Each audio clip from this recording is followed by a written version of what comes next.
Bonjour, c'est Cyril le praticien du bilinguisme.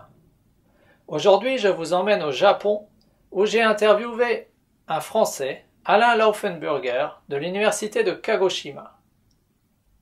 C'est un spécialiste de l'enseignement des langues secondes et dont les enfants sont bilingues, français-japonais. Bonjour. Bonjour. Vous avez essayé de maintenir l'allemand également avec le français? Oui, donc nous étions dans notre mariage dans une situation de trilinguisme en fait, puisque même de quadrilinguisme, puisque nous parlons tous les deux, ma femme et moi, le français, le japonais pour ma femme et l'anglais, et moi le français et l'allemand, et en fait on connaît tous les deux ces quatre langues, plus ou moins bien. Et donc la question se posait comment on allait combiner les quatre langues. Notre but était évidemment que les enfants connaissent les quatre langues, à la longue. Et aujourd'hui, est-ce que les enfants connaissent les quatre langues? Dans une certaine mesure, oui, tout à fait. Alors on a un peu tâtonné, soit passive, soit active. Donc ils sont activement bilingues, japonais-français, avec le japonais langue dominante quand même, puisqu'ils grandissent au Japon, ils vont à l'école au Japon. Donc l'aîné connaît déjà assez bien l'anglais, et puis il a fait de l'allemand aussi, on a de l'allemand dans la famille, donc il comprend beaucoup, mais il ne parle pas. Mais il l'a parlé. Il l'a parlé? Il l'a parlé. Alors c'est un peu curieux parce que je me rappelle que mon cousin Germain qui habite en Suisse alémanique m'a dit un jour, Alain, je t'informe que ton fils parle allemand avec mon fils. Mais il le faisait, je pense, consciemment quand j'étais pas là. Il voulait pas que je l'entende parler, donc j'ai jamais vraiment entendu parler. Sauf une fois avec des petites Canadiennes qu'on avait rencontrées sur un terrain de jeu, et alors c'était très intéressant parce que la petite Canadienne disait « That's mine » et il disait « Nein, das ist mine » et elle disait « No, that's mine » et chacune parlait l'allemand, anglais et ça marchait. Comme quoi ce sont des langues, presque des dialectes de la même langue. Et quand tu dis on a un peu tâtonné, qu'est-ce que ça veut dire? Mais c'est-à-dire que j'avais envie de passer à mon fils mes deux langues, en plus du japonais de ma femme, puisque je suis bilingue franco-allemand. Et donc je me demandais comment faire. Et j'avais une idée, c'était quand je suis seul, je lui parle en allemand, et quand on est tous ensemble avec ma femme, et plus tard le petit frère, on parle tous français.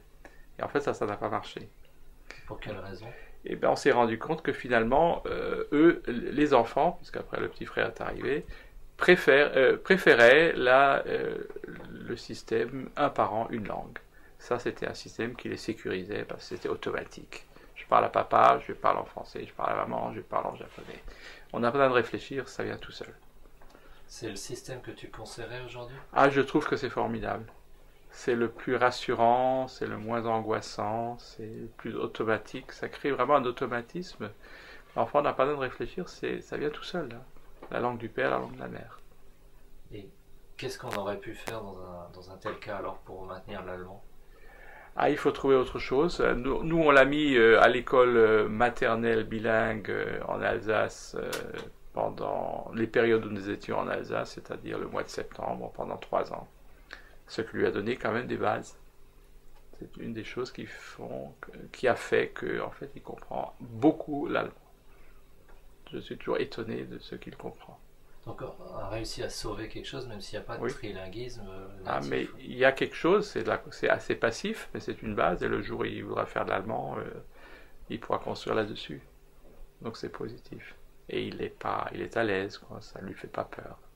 Et l'école bilingue en Alsace, c'était pas trop en arrivant du Japon et en venant renforcer le français? Beaucoup de gens ont dit, oh là là, une folie de plus. Hein. Déjà, le bilinguisme, certains trouvaient que c'était de trop, que les pauvres, ils auront des problèmes, etc., ce qu'ils n'ont jamais eu. Mais alors, une troisième langue, beaucoup de gens ont dit, oh là là, ça c'est la folie de trop, quoi. Mais en fait, ça n'a pas... Il n'y a pas eu de problème, hein, c'est très bien. Ça pose des bases dans une troisième langue. Et qui favorise aussi, je suppose, l'apprentissage de l'anglais qui est venu par-dessus. Et tu as le sentiment que leur niveau d'anglais est beaucoup supérieur à celui du japonais moyen? Ah, pour l'aîné, en tout cas, oui. Oui, pour 2 raisons. C'est grâce au français, parce qu'il y a beaucoup de mots anglais en français. Enfin, il retrouve beaucoup de mots français dans son anglais plutôt, et l'allemand en plus, bien sûr. Il a un avantage incroyable. Un avantage incroyable. Incroyable, oui. Il sait plein de trucs, parce que il suffit qu'il, pour tous ces mots français prononcés différemment, il suffit d'apprendre comment ça se prononce en anglais, mais il retrouve les mêmes mots. Pour toute cette partie, ce pan de l'anglais qui est en fait d'origine française ou latine ou grecque. Merci beaucoup. Je t'en prie.